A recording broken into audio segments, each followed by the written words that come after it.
Sa dami-dami ng diet advice na nagkalat online, di ba? Sobrang nakakalito kung ano ba talaga ang totoo at kung ano ang hype lang. Ngayon, hihiwain natin ang lahat na yan para malaman kung ano ba talaga ang gumagana pagdating sa pagbabawas ng taba. Ito yung pangako na palagi nating nakikita, di ba? Minsan sa social media, minsan sa mga magazine. Ang lakas ng dating.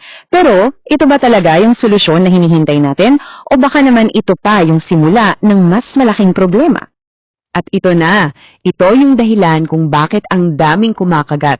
Yung ideya na kapag mabilis ang umpisa mo, mas maganda raw ang resulta mo in the long run. Yan ang pinaka-hook, ang pang-akit ng mga tinatawag na quick fix diets. Okay, usisahin natin to. Bakit na tayong lahat, sobrang naaakit sa mga ganitong plano? Simple nang, sa mundo natin ngayon na gusto lahat instant, yung promise ng mabilis na pagbabago, napakalakas. Sino ba namang ayaw pumayat sa loob lang ng 2 linggo, di ba? So, paano daw ba nangyayari itong himala na ito? Madalas, iisa lang ang sinasabi nilang sikreto.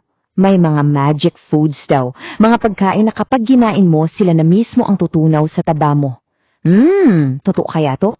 At ito na ang tanong na milyon-milyon ng halaga. Meron nga bang pagkain na parang Pac-Man, kakainin yung taba sa katawan natin? O yung parang yelo na natutunaw sa init? Yan ang aalamin natin. Okay, tingnan niyo tong chart na to. Dito natin makikita yung agwat ng hype at ng katotohanan. Sabi nila, ang green tea grabe makatunaw ng taba. Ang totoo, mga 10 hanggang 20 calories lang ang dagdag na nasusunog. Ganon din sa sili. Yung suha, hindi siya negative calorie. Nakakabusog lang talaga siya dahil sa tubig at fiber. So, ano ba yung siyensya sa likod nito? Meron naman at ang tawag dyan ay thermic effect of food o TEF. Ito yung energy na ginagamit ng katawan mo para lang i-digest yung pagkain. Pero kahit yung laging bida na celery, mga 8% lang ang TEF niyan, malayo sa 100% na kailangan para masabing negative ang calories niya. At ito ang sinabi ni Sophie Dubois. Perfect analogy to. Isipin nyo, susubukan mong ubusin ang tubig sa isang swimming pool gamit ang isang kutsarita. Ganon kaliit yung epekto ng mga fat-burning foods na to, halos wala lang. Pero teka muna, para maging fair tayo, hindi naman lahat to gawa-gawa lang. May konting-konting katotohanan sa likod ng hype. Kaya, imbis na i-dismiss natin agad, tingnan natin kung saan talaga nanggaling yung idea, lalo na sa kaso ng green tea. Ito ha, totoo to. Ayon sa mga scientific studies, merong talagang nasusukat na epekto ang green tea extract, kaya nitong pataasin ng bahagya ang energy na ginagamit ng katawan mo sa loob ng isang buong araw. Pero, heto yung malaking pero. Yung sinasabi nilang pagtaas, katambas lang ng mga 10 hanggang 20 calories. Para magka-idea kayo, mas mataas pa yung calories ng isang pirasong carrot dyan. So habang totoo na may epekto, sa totoong buhay, balewala lang yan. Ang tawag sa scientific process na yan ay thermogenesis, o yung pagproduce ng init. At oo, napapabilis yan ng caffeine at catechin sa green tea. Pero ulitin ko ha, yung epekto, sobrang liit lang. Yung konting katotohanan sa siyensya, pinalaki at ginawang marketing magic.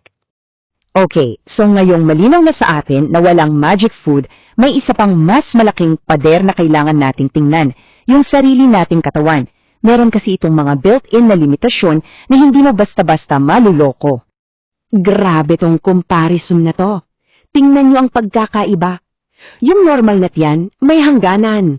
Pero yung sa mga competitive eaters, sinanay nila yung tiyan nila para lumaki ng husto. Pinapakita lang nito na may physical limits ang katawan natin, na pwede pero hindi dapat i-push. At para mas ma-imagine nyo, ganito nila inilarawan yung pakiramdam. Para na daw silang nagpupuno ng balde, hindi na lobo na dahan-dahang lumalaki. Kumbaga, nilalabanan na nila yung natural na senyales ng katawan nila. Tayong lahat meron tayong tinatawag na satiety reflex. Ito yung parang built-in safety alarm ng katawan natin. Kapag puno na, magpapadala yung tiyan mo ng signal sa utak na, hoy, tama na! At kapag binaliwalaan mo yon, sasama ang pakiramdam mo. Ito yung sistemang gustong i-shortcut ng mga fad diet. So, kung hindi pala totoo yung mga magic na yan, ano yung totoo? Ano yung talagang gumagana? Dito na tayo papasok sa exciting part. Pagsasamahin natin yung siyensya at yung mga practical na gawain. Actually, ito lang yun. 3 simpleng haligi. Una, protein at fiber. Sila yung magpaparamdam sa'yo na busog ka. Pangalawa, portion control. Kahit gaano ka-healthy yan, kung sobra-sobra, tataba ka pa rin. At pangatlo, ito ang pinaka-importante. Bumuo ka ng habits na kaya mong panindigan for the long haul. At alam nyo, may mga magaganda rin namang ideya na makukuha kahit sa mga quick fix plans na yan. Yung pagpaplano ng pagkain, yung paglilista ng kinakain mo, yung pagset ng goals, at yung pagkaroon ng karamay o kapartner. Lahat yan proven na epektibo anuman ang diet na sinusunod mo. Kaya sa huli, ang pinakatunay na sekreto? Wala. Hindi siya isang magic food. Ang sekreto ay ang pag-create ng isang consistent na calorie deficit, yung kumakain ka ng mas konti kesa sa sinusunog mo, sa paraang hindi mo kinamumuhian at kaya mong gawin araw-araw. Kaya iiwan ko kayo sa tanong na ito. Imbis na hanap tayo ng shortcut o ng isang magic food, paano kung babaguhin natin yung tanong? Paano kung ang itanong natin sa ating sarili ay, anong mga gawi, anong mga habits ang tutulong sa akin na maabot ang goals ko sa paraang masaya at pangmatagalan? Pag-isipan nyo,